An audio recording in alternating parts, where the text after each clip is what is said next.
So I've tested close to 100 gravel bikes at this point, but I had not yet ridden a Scott. I'm rectifying that this weekend with the Scott Addict Gravel here in Ukiah, California at the Grasshopper Adventure Series Ukiah Mendo Gravel Epic. Staring down the barrel of 70 some miles, some 9,000 feet of climbing. Got a bit of rain yesterday, including during the shakeout ride, so some of the course could be tacky, some could be slippery. We're gonna go up there and find out. The bike has some new touches, including a UDH, which I tested via traveling. More on that later. Got some schwanky Fulcrum shark wheels with ceramic bearings, and my still favorite tires, Schwalbe G1 RS in the nice plump 45s. We're gonna give this bike and gear, and most importantly the rider, a test here at the Grasshopper Ukiah Mendo. Come along for the ride. Good morning, fellas. Ready to go? All right. 3, 2, 1, let's go, Grasshopper! Let's go, have fun out there, Pennsylvania.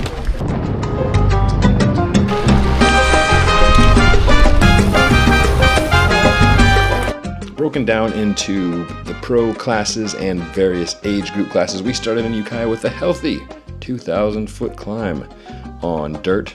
That transitioned into a greasy, slippery, slidey, foggy descent down the backside, where I rode very cautiously.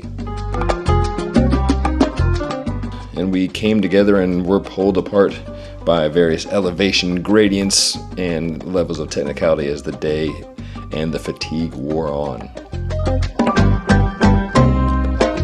One thing I continue to appreciate about gravel races is coming together with different groups, different ages, different genders from all over the country and sometimes the world. Aid stations were plentiful and quite varied in their stockage. Oh wait, what is this? Ham and cheese, pickles. Oh yeah. I hung out. Get it. You have a grilled cheese, Ben. There's nobody behind you. Thank you very much. The person ahead of you was a long ways behind. Enjoy it, right? I mean, the 30 seconds. First place, 30 seconds. I'm gonna win, Miguel. Okay. What are you gonna win? Good. I'm gonna go win, Miguel. I don't care what you say. All right, no more talking. Go win. Thank you. You want me to push you up the hill? Yeah. Remember that first big hill that was treacherous that you came down? I gotta go up that. You're going up that. Okay, that's right. I'm glad right. I'm fortified. Have fun. The day ended with one more mighty climb. The greasy descent from the shakeout ride where I got dropped good and properly again. Whee! And then a rolling, chunky pavement ride back into the finish at the vineyard. I've done a bunch of gravel races. I've never done one that finishes in a vineyard. Pretty sweet.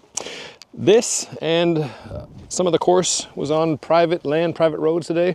We were on the Mendocino Redwood Company logging roads for a bit. It was greasy, it was spicy, it was all kinds of things. It was foreign and exciting, mostly in a positive way for this old desert boy. I want to talk about this bike in the context of Ukiah Mendo. First, some ground rules, if you would. If you're new to this channel, welcome. Thanks for watching. This review, like all my reviews, is not paid for. I realize this is YouTube and a lot of things are suspect. I'm supported by sponsors like Bike Tires Direct, like Castelli, like Ceres, like Feedback Sports. All those sponsors are listed below.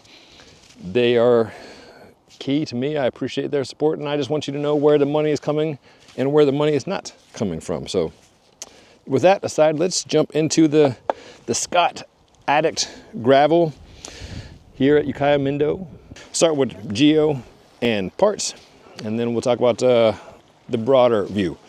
So this is the tip-top model, as I mentioned at the top. It's the new SRAM Red. Geo for all the bikes is a 71-degree head tube, which is on the slacker side, but not crazy slack. And for the squirrely, slippery roads out there today, I certainly was not wanting anything steeper.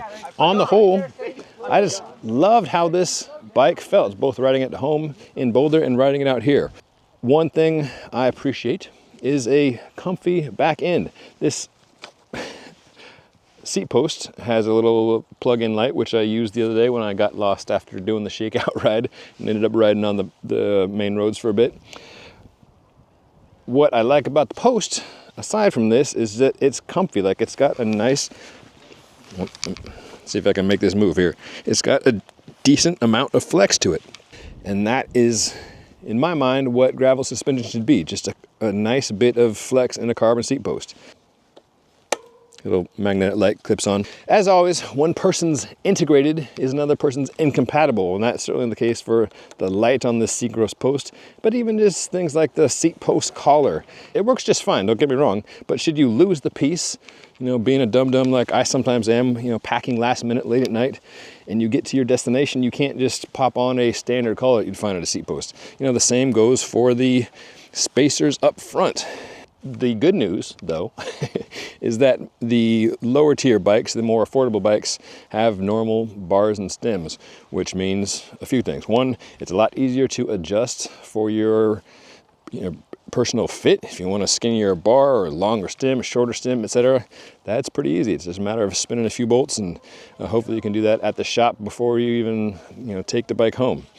So that's the double-edged sword of the integrated bar stem. Looks sweet, and I found this to be quite comfortable both on the tops and in the slightly flared drops. A little bit wider than I perhaps would go, but as with all integrated designs, you just can't adjust the thing. A couple little cool pieces on this bike.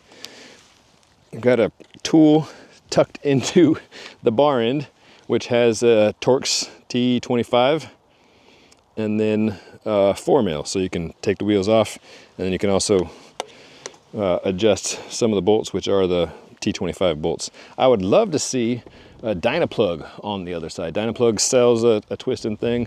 It's not cheap at all. It's like $100+ or something for the dual-sided things, but I'm a big fan of Dynaplug. And today, my friends, went with the trusty old racer in one of the back pockets on the Castelli bibs. Love these unlimited bibs for that. One, it's a great chamois, so it's a comfortable bib, but you've got 2 pockets on the sides and then 2 on the back, which is handy for that. Lots of different ways to skin the cat or where you carry the stuff.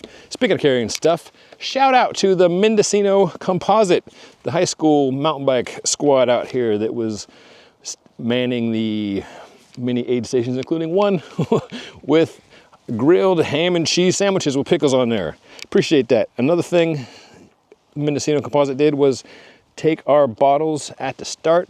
So at the second feed zone, we could come in hot and dump our old bottles and put on freshies. So not having to carry a hydration pack was much appreciated.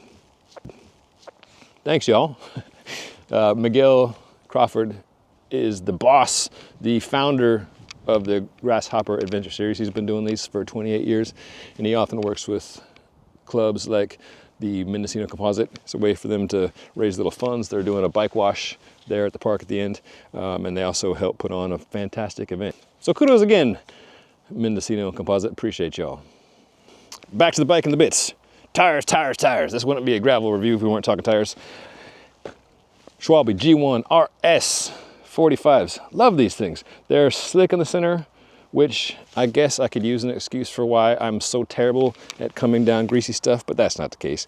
I don't think any tire would have improved my competence nor my confidence, but these things felt great. No flats, no whammies. Did not have to use the Dynaplug in the back tire.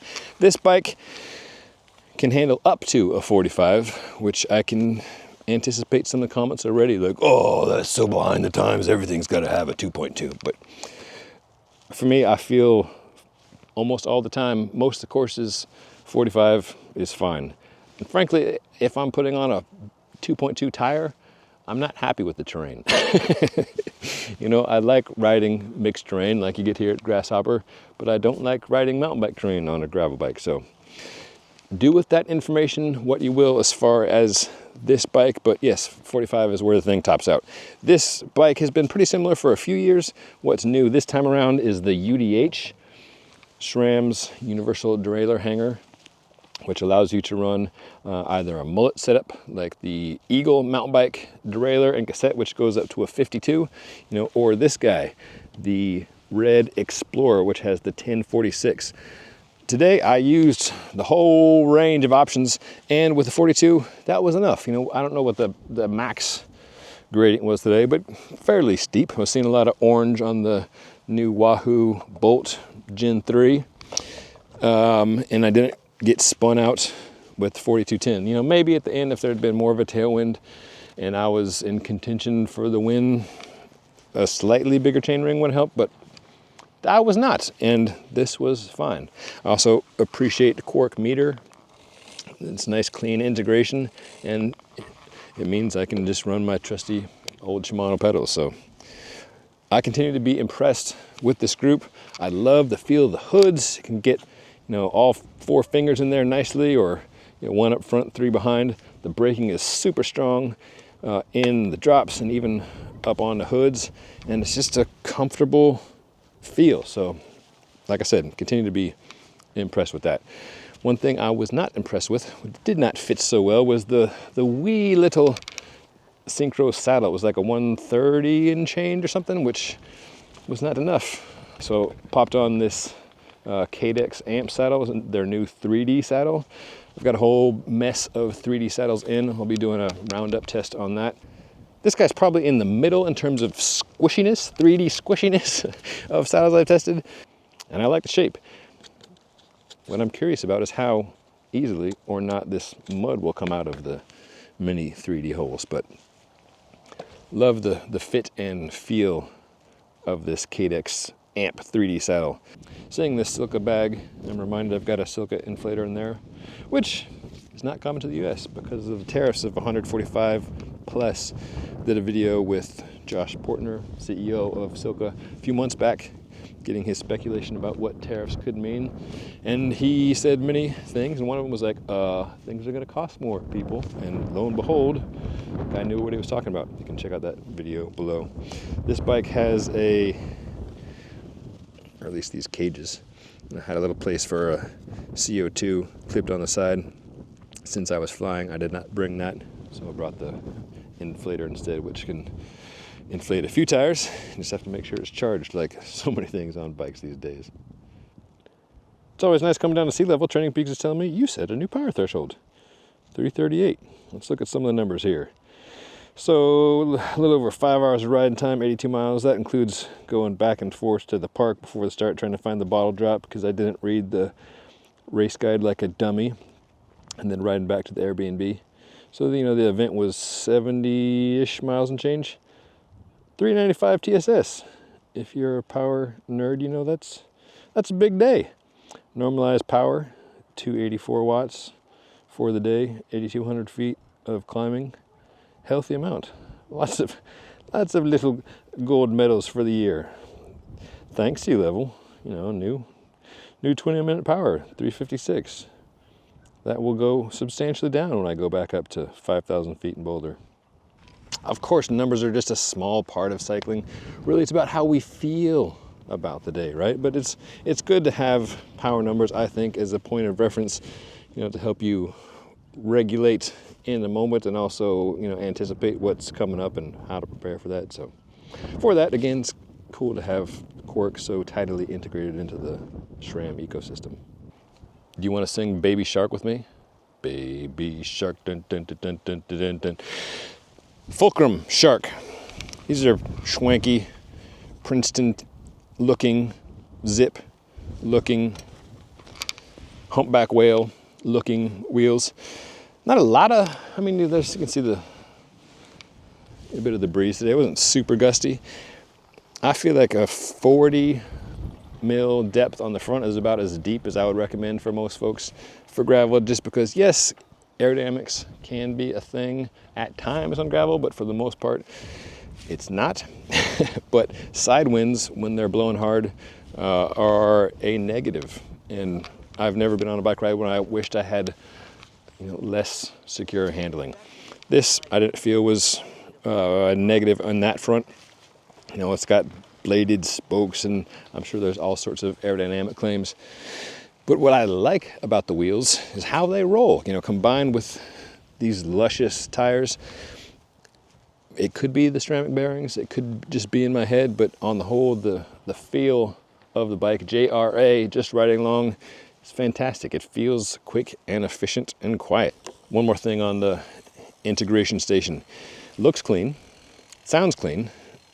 You want to think cables or brake housing would make a lot of noise in the wind, but they do. You know, going back and forth between a bike with full integration and a bike with a bunch of cables on a windy day, you can absolutely hear a little bit of noise. But for the most part, we like it because it looks cool, right?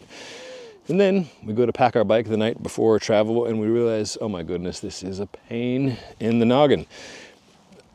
There's enough hose length in here that I was able to get the thing off and tuck it inside my Pro bike bag for travel, so it wasn't an extreme problem. One inadvertent test of the supposedly bulletproof UDH derailleur was packing this bike.